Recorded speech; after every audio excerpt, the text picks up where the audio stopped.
Okay, all right. Our last presentation, thank you all for hanging in there as our last group comes here. Now, this is called BlazeAlert. So why don't you start your presentation and introduce yourselves?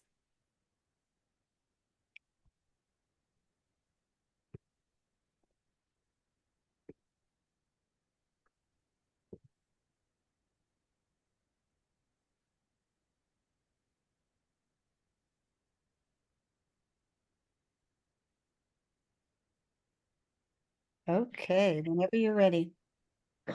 Greetings. We are Team BlazeAlert from Sri Lanka. I'm Hatim Abdulhussain, followed by my teammates Mufaddal, Shiraz, and Mohammed Moiz.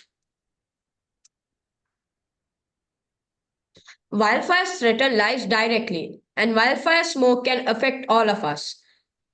They spread air pollution not only nearby, but thousands of miles away, causing breathing difficulties in even healthy individuals, not to mention children, older adults, and those with heart disease, diabetes, asthma, COPD, and other lung diseases.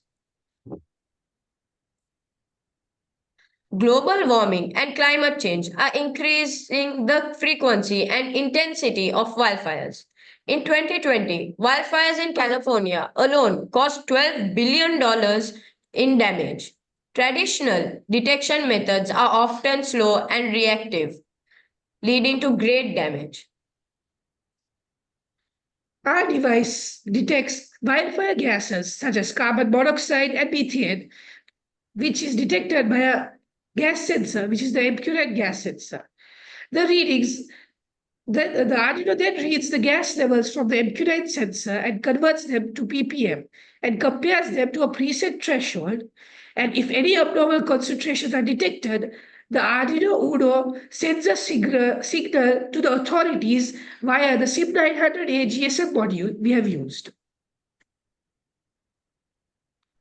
Our device is installed in wildfire-prone areas such as forests or grasslands, and regular maintenance can include the sensor calibration and system checks.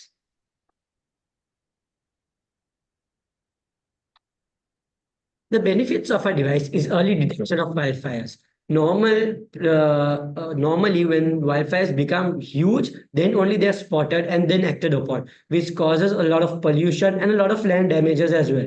Our device provides the country with early detection, allowing for rapid responses and containment, reduce the risk of large-scale damage to property and ecosystems, and it is very cost effective. It cost us around $20 to make a prototype, a working prototype. So countries that do not have a large budget can also use a device to enhance their wildfire protection methods. Actually, we have a working prototype with us. With other device, we would like to show it to you if possible. So we will open a camera if you can just, we'll stop the screen.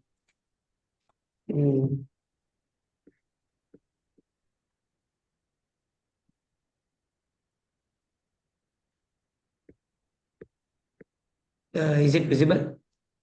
Yes. So this is our prototype. This is the MQ9 gas sensor, the GPRS system, Arduino Uno, and this is a LCD screen that constantly displays our sensor readings. So as you can see, this is the sensor readings. When the device detects smoke, the sensor readings spike and it sends a message to the authorities. As you can see, within seconds, the message was sent. This empowers the quick reactions from the government so they can contain wildfires before they become huge and cause a lot of damage. As you can see, within seconds, the message was sent. Thank you very much. Okay. All right. So judges, let's get your questions ready for this group. Let's see. I'll go. I have questions about your sensors. How did you test it?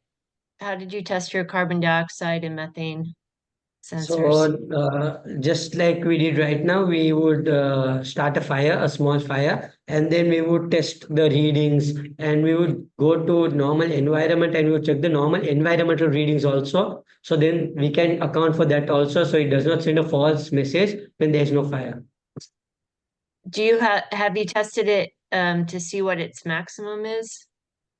There is no maximum limit. I think it would just burn up in a fire, but before it burns up, it will have 100% sent a message before it burns up, because Okay, the smoke great. will rise far more quickly than the fire actually is going.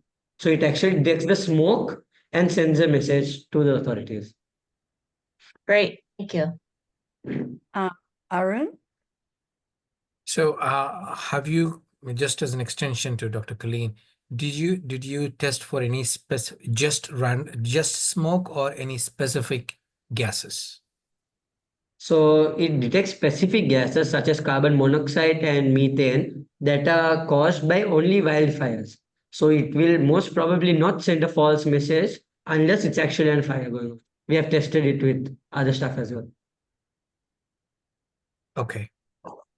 I mean, the working prototype is amazing, first thing, and then immediately getting a message is, in real time, that happened. It's really good. Um, how do you plan to scale this up? Like, did you check how much area does it cover? We have actually tested that as well. It covers around a 10-meter radius. We know it is not that big of a area to cover, but since our device is so cheap, they can actually buy $20 is, to be honest, not that much. And normally, countries like USA have to pay billions of dollars in property damages when wildfire occurs. So, in comparison to that, if they just implement a device in 10-meter radiuses, they can also identify the direction of the fire and in which area it's spreading.